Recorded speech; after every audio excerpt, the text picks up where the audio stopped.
À l'occasion de la Journée internationale des droits des femmes, le préfet des Landes avait souhaité mettre à l'honneur des femmes de tout âge et de tous horizons en les conviant à une réception dans les salons de la préfecture.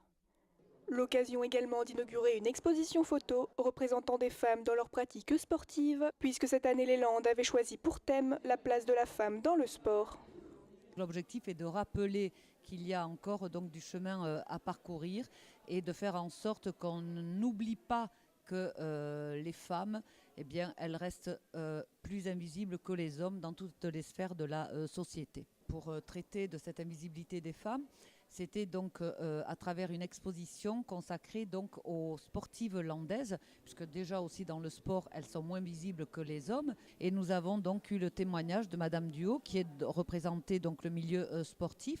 Moi, je n'ai pas joué jusqu'à ce niveau, on va dire, de Basketland aujourd'hui, mais je trouve quand même très regrettable que la médiatisation ne soit pas présente un petit peu plus, je ne dis pas forcément au même niveau que le masculin, parce qu'aujourd'hui, la médiatisation, ça fait rêver sur des jeunes enfants. Je crois que ça fait beaucoup rêver. Les garçons sont, on va dire, sont servis.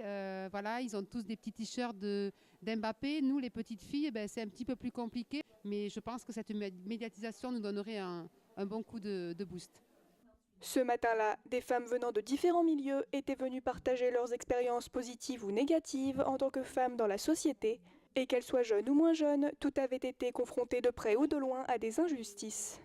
J'ai parlé par exemple d'une anecdote quand j'étais au collège. J'avais eu une intervention de retraités de l'aéronautique qui étaient venus nous expliquer les métiers de l'aéronautique. Et dans leur vidéo qu'ils nous avaient présentée, c'était précisé que les métiers étaient aussi accessibles aux femmes. Et donc cette précision, elle m'a un peu interpellée. Donc je lui ai demandé pourquoi c'était précisé. Et tout d'abord, il m'a répondu que c'était parce que certaines femmes pouvaient estimer qu'elles n'avaient pas leur place dans ce domaine. Donc c'est pour ça que c'était précisé.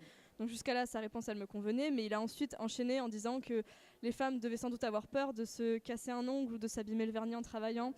Et donc à partir de là, on s'est un peu tout indigné en rétorquant. Bref. Et il a fini le débat en nous disant que pour l'instant on était trop jeunes, qu'on faisait notre crise d'adolescence, mais que vers 18 ans on comprendrait mieux et qu'on se calmerait, tout ça. Et j'avais besoin de parler de ça aujourd'hui pour montrer qu'il y a beaucoup de choses qu'on traverse comme ça, on s'en rend pas compte, mais c'est... C'est un sujet qui nous tient tellement à cœur que ça donne l'impression d'en avoir parlé avec un but derrière, et pas simplement entre nous et se raconter nos anecdotes en fait. Du coup c'est souvent une conversation qu'on a juste entre nous et ça fait du bien de pouvoir enfin l'exprimer et de sentir que ça sert à quelque chose. On pense enfin que ce qu'on dit ça peut avoir un impact sur les gens qui nous écoutent et on était très contente de pouvoir s'exprimer aujourd'hui, donc voilà. Bien qu'aujourd'hui, hommes et femmes tentent à être égaux dans la loi, dans la vie de tous les jours, les inégalités et les différences de traitement continuent de subsister. C'est à chacun quotidiennement d'être vigilant. Et vous savez que l'Académie française vient enfin de dire oui à la féminisation des fonctions. Et lorsqu'on s'adresse à une femme, on doit dire Madame la directrice, Madame la présidente, Madame la maire. C'est le poids des habitudes qu'il faut modifier. Mais ça, c'est de génération en génération. Et à nouveau, on se rend compte que l'éducation est prioritaire. C'est l'éducation que l'on donne et que l'on transmet qui va permettre de bousculer les stéréotypes et les clichés et les images reçues. Voilà. J'imagine aujourd'hui le parcours qu'ont fait certaines élues, certaines sportives, certaines chercheuses, certaines écrivaines, il y a quelques années, voilà, pour prendre leur place comme elles ont pris leur place et qui sont aujourd'hui nos modèles. Chacun doit trouver sa place. Nous sommes 50% de la population, nous les femmes, et nous avons donc droit à des places. Si vraiment on a envie, on a le droit et il ne faut surtout pas hésiter.